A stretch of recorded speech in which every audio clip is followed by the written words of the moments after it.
रा धा स्व आ मी। आज का पाठ है मेरे हिये में बजत बधाई।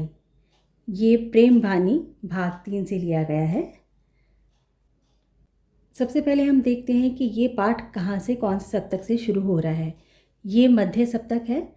मध्य सप्तक के धा कोमल, ये देखिए धा कोमल से ये, यानी कि अगर हम वेस्टर्न नोट्स में बात करें तो ये ए से स्टार्ट हो रहा है और ये नी कोमल तक इसकी रेंज है गया है। और पीछे मंद्र सप्तक यानी लोअर ऑक्टेव में ये धा कोमल या ए तक गया है। यानी कि आप इसको समझ सकते हैं कि मंद्र सप्तक के धा कोमल से मध्य सप्तक के नी कोमल तक पूरा एक सप्तक इसने कवर किया है। अब इसका कॉर्ड देखते हैं। कॉर्ड है इसकी मध्य सप्तक का रे कोमल, मा शुद्ध और धा कोमल धैवत। ये देखिए रे कोमल, मा शुद्ध और धा कोमल। 1 2 3। अब मैं इसकी धुन प्ले कर रही हूँ मुखड़े की, उसके बाद धीरे धीरे हम पूरा पाठ इसके सरगम के साथ देखेंगे। सबसे पहले हम कॉर्ड लगाएंगे।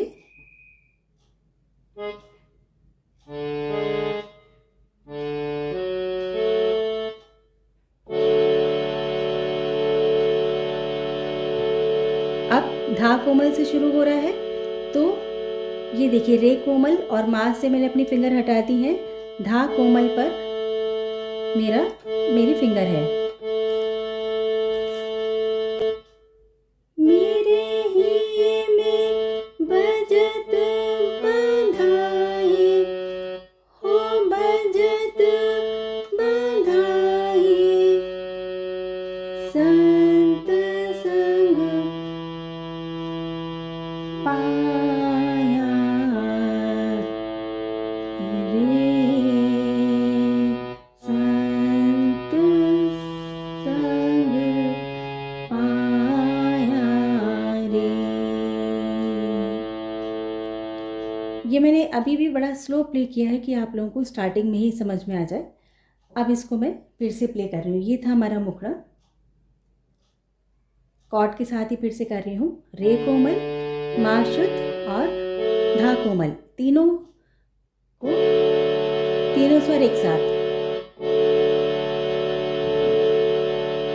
वेस्टर्न नोट में देखेंगे तो ये क्या है, डी, एफ शार्प और ए।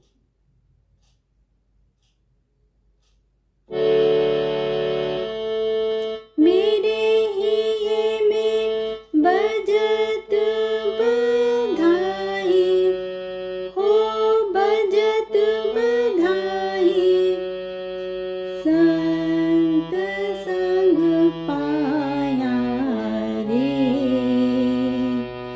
अब देखिए यहीं पे ख़त्म हो रहा है, यहीं से फिर मैं अगली लाइन शुरू कर रही हूँ। संत संग पाया रे, मेरे हिये में बजत बधाई, हो बजत बधाई, संत संग पाया रे, संत संग पाया रे। अब हम इसका पहला अंतरा देखते हैं जो रे कोमल से है। तो क्या करेंगे, यहाँ पर हमने अपनी एक फिंगर या थंब रखा और एक फिंगर हमारी रे कोमल मध्य सप्तक पर जा रही है। ये चीज़ इसको ध्यान से देखिए और समझिए।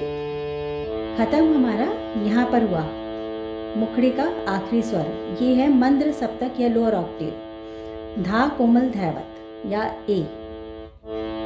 अब मैंने यहाँ से अंतरा प्ले करने के लिए मुझे मध्य सप्तक पर जाना है, तो मैंने इसको यहाँ से थंब हटाया नहीं है, यहीं पर है, फिंगर मैं मध्य सप्तक के रे कोमल पर लेके जा रही हूँ, जिससे एक लिंक बन रहा है। सुनने में कितना अच्छा लगता है।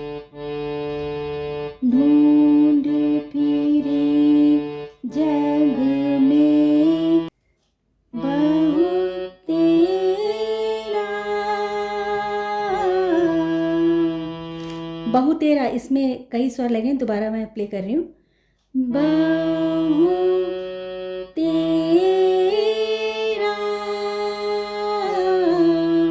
अब देखिए पा पर मैंने यहाँ पर टाइम दिया, यानी कि पा के बाद अवग्रह लगेगा। इससे पहले मैंने धा कोमल पर टाइम दिया था, देर तक टाइम दिया था, मतलब देर तक होल्ड किया स्वर को। फिर पा, इसका क्या मतलब है? नोटेशन में भी मैं ये चीज़ फिर से डिस्कस करूँगी कि अगर किसी स्वर को मैं होल्ड कर रही हूँ तो उस स्वर के जस्ट बाद नोटेशन में आपको एक डैश की लाइन, यानी अवग्रह जिसको कहते हैं, वो लिखी हुई मिलेगी। दोबारा देखिए, बहु तेरा, बहु तेरा भेद कहीं नहीं पाया रे। ध्यान से सुनिएगा कि किसी स्वर को मैं कितना टाइम दे रही हूँ, देर तक गा रही हूँ या प्ले कर रही हूँ। अगर ज़्यादा टाइम दे रही हूँ तो वहाँ आपको 2 अवग्रह मिलेंगे। बहुत ज़्यादा टाइम नहीं दे रही हूँ, जैसे रे, एक स्वर, मतलब एक अवग्रह, यानी कि एक आपको डैश लाइन मिलेगी। नेक्स्ट लाइन, भेद कहीं नहीं पाया, कहीं नहीं पाया, कहीं नहीं पाया रे। संत संग पाया रे। सेकंड अंतरा, संत मता अति ऊंचा गहिरा, वेद कतेब न जाना रे, वेद कतेब न जाना, न जाना, न जाना रे। संत संग पाया रे।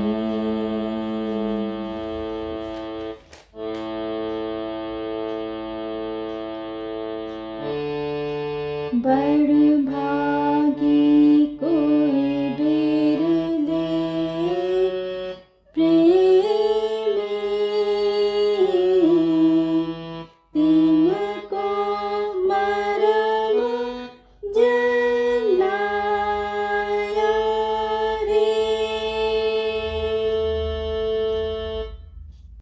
तिनको मरम जनाया, हो मरम जनाया, हो मरम जनाया रे। संत संग पाया रे। नेक्स्ट देखिए अंतरा, ये चौथा अंतरा है, इससे पहले का मैं थर्ड प्ले कर चुकी हूँ। राधा सो आमी मेहर से जीव उबारा,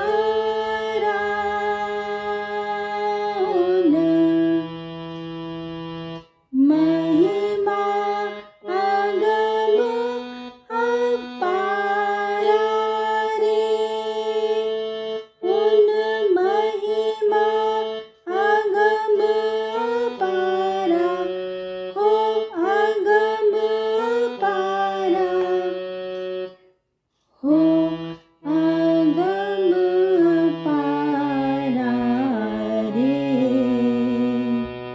संत संग पाया रे।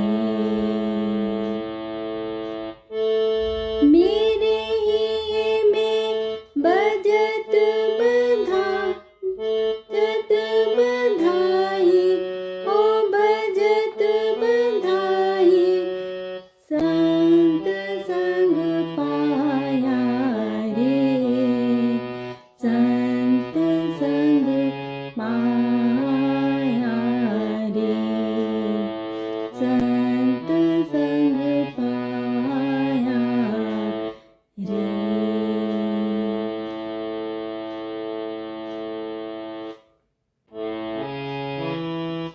और लास्ट में आपने ख़त्म किया रे, इसके लास्ट में भी आप कॉर्ड लगाइए।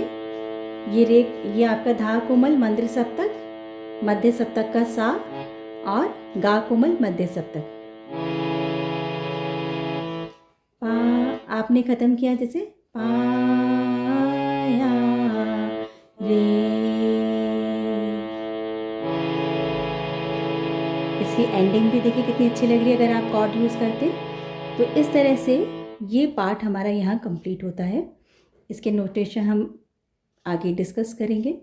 ये भी एक हमारे व्यूवर्स की चॉइस का पार्ट था और मुझे पूरी उम्मीद है कि उनको और उनके साथ जो बाकी व्यूवर्स देखने वाले हैं इस वीडियो को, उन सबको इसके नोटेशन जो है बिल्कुल क्लियर हो जाएंगे। उसके बाद भी अगर कोई पॉइंट आपको क्लियर नहीं होता है तो प्लीज़ कमेंट बॉक्स में कमेंट करके ज़रूर पूछिए। मिलते हैं नेक्स्ट पार्ट के साथ। रा धा स्व आ मी। अब डिस्कस करते हैं नोटेशंस के बारे में। ये देखिए यहाँ पे मैंने हिंदी और इंग्लिश यानी कि वेस्टर्न नोट्स दोनों ही लिखे हैं। और जो मेन एक बात मैं आप लोगों से डिस्कस करना चाह रही थी वो ये है कि ये देखिए माइनस मैंने साइन लगाए हैं हर वीडियो में। इस वीडियो की तरह भी, हर वीडियो की तरह इस वीडियो में भी मैं फिर से ये क्लियर कर रही हूँ कि जहाँ वेस्टर्न नोट के बैक में यानी लेफ़्ट साइड में माइनस के साइन हैं वो आपके लोअर ऑक्टेव के हैं। जैसे हिंदी में हम करते हैं कि नीचे डॉट लगाते हैं मंद्र सप्तक के लिए, वेस्टर्न नोट में हम लोअर ऑक्टेव के लिए माइनस का साइन लेफ़्ट में दिखाते हैं। यहाँ पे आपको कई जगह इस तरह का दिखेगा। बाकी सारे नोटेशंस जो हैं वही हैं, कोई इसमें नया पॉइंट नहीं है। कभी आपको किसी नोटेशन में राइट साइड में प्लस का साइन दिखता है अगर वेस्टर्न नोट में, तो आप समझ जाइए कि वो हायर नोट्स हैं, हायर साइड के यानी कि हायर ऑक्टेव के नोट्स हैं। कि मैं एक बार और रिवाइज़ कर देती हूँ जो व्यूअर्स नए हैं। हिंदी के नोटेशन में ये देखिए कि अंडरलाइन आपको दिख रही है कि यानी ये कोमल स्वर हैं। बीच में सेंटर में अगर कोई डैश की लाइन दिख रही है इसका मतलब ये अवग्रह है। तो ये मैंने हिंदी के भी क्लियर कर दिए, वेस्टर्न नोट्स भी क्लियर कर दिए। ये देखिए जहाँ ये शार्प लगा हुआ है ये सारे वेस्टर्न नोट्स हैं, और ये जहाँ नीचे अंडरलाइन है ये सारे कोमल स्वर हैं। बाकी सेम नोटेशन है जैसा प्रीवियस वीडियोस में मैं नोटेशन आप लोगों को देती आई हूँ। फिर भी इसके बाद भी अगर कोई कन्फ्यूज़न रहता है तो प्लीज़ कमेंट बॉक्स में कमेंट करके ज़रूर पूछिए।